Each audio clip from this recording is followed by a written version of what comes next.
Welcome. My pleasure. Tell me, what did you do today before you came here? Be honest about it.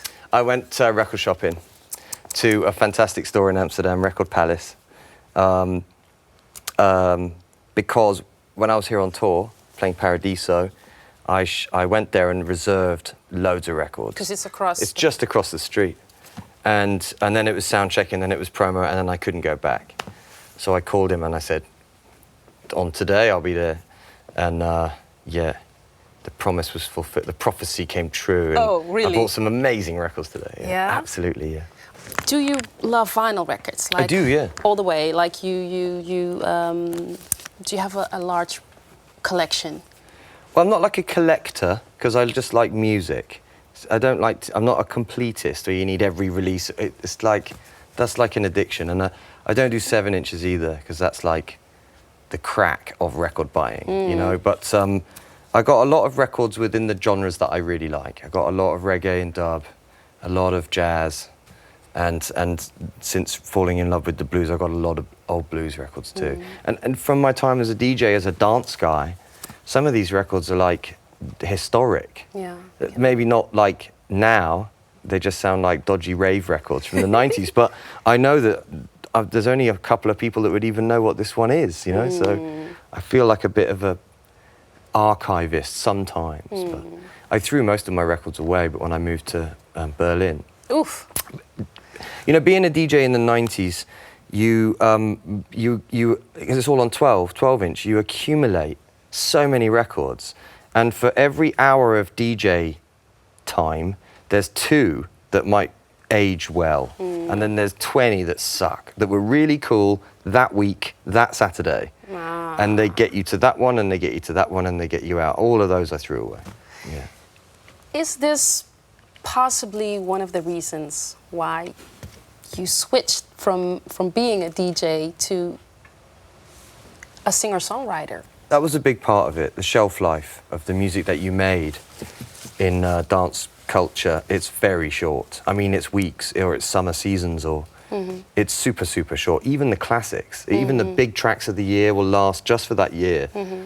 And when I was a DJ, because of the Ninja Tune connection, it was the DJ's label, and super world-renowned for the DJs being avant-garde and challenging and so on. You had to make even more of an effort when you flew to wherever to DJ to be better than the local guys. Yeah. That's why you were getting paid. And it meant that I would never play a record that I heard anywhere else in my set. If I heard it on the radio, it was cut, too commercial. If I heard another DJ playing it, it was cut, too commercial. Yeah. And one of the things was shelf life, the reason I changed. Another one was the fact that DJing, I thought at the time, was a young man's game. I kept being proved very wrong about that, but I thought that 30 was probably the top end of the how long should you DJ for. Again, time has proved me wrong on that one. And third, it was just like, I was just getting burnt out. Because my mentors in the DJ game, sometimes I'd see them at 4 a.m. having a sleep backstage, or drinking orange juice in the club, and I wasn't that kind of DJ. So I think I got burnt out a lot quicker than they did, because I kind of hit a wall around about 31, 32, where I was like, dude, I don't want to go on at 4 a.m. and party. It's great to be paid to party, and then eventually you get bored of partying, and then you're like, now I'm paid to do something I hate. So. But when you retired, you could have done a lot of things. I did. I tried a lot of things. Okay. Sucked at a lot of them as well. But tell me about the road to where you are right now, because not every DJ who quits knows how to play guitar and knows how to sing. The guitar thing is a weird vibe. There's music in the family. My dad plays guitar, so it's always been around. But it's the only thing. It's the one time that I've been persuaded personally that there's such a thing as talent. It's not all learned. It's not all nature versus nurture. David Beckham can kick a football really, really well, right? Better than I can. And maybe some of that is because he's kicked a lot of footballs, maybe. But he's a naturally gifted football player. And I think when I got to university, I took my guitar, because it was like, you know, long hair and everything, and I'd only been playing for a year, and I had more passion in my playing than everyone around me, and that really shocked me, because I thought, I've only been playing for a year, so everyone's going to be amazing. It turns out that I was progressing much faster than everyone. I don't know why. I think it was just because, luckily, I got a bit of natural talent. Yeah. But it took me a long time to find someone, because in dance music and electronic music, the acoustic guitar, there's like no place for it. I tried for years. To integrate. Oh my God, from 2000 to 2006, I killed myself trying to integrate an acoustic guitar with some beats, and everything just sounds so lame. Those around me, like 07 and Groove Armada and Roixop and these guys, they were starting to use vocalists. And I thought, okay, if I get a singer to sing some songs, then that could be the thing. I could be like a producer guy. Okay, I like that.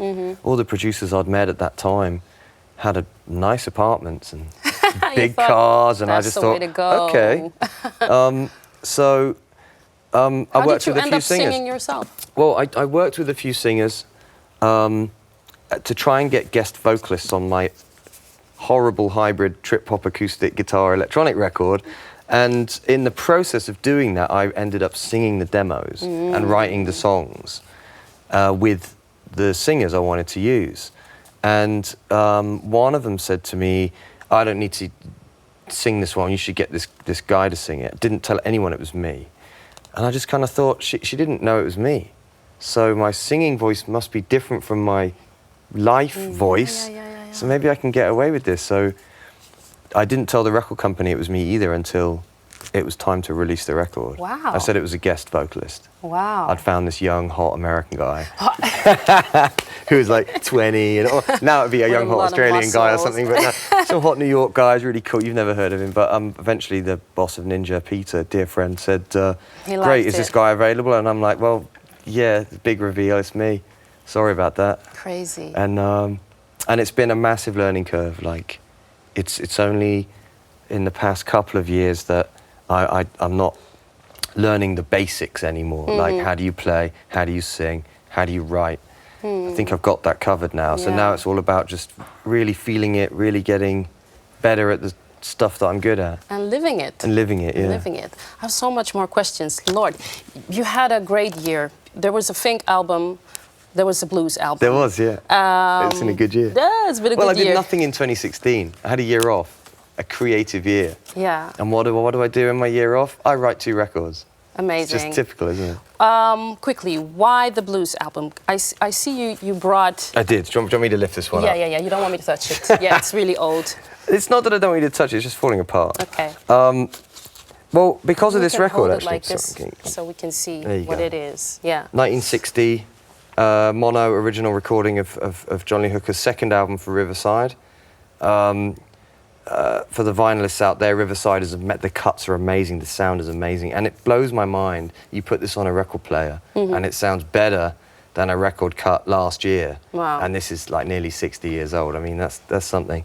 What grabs you when you listen to this?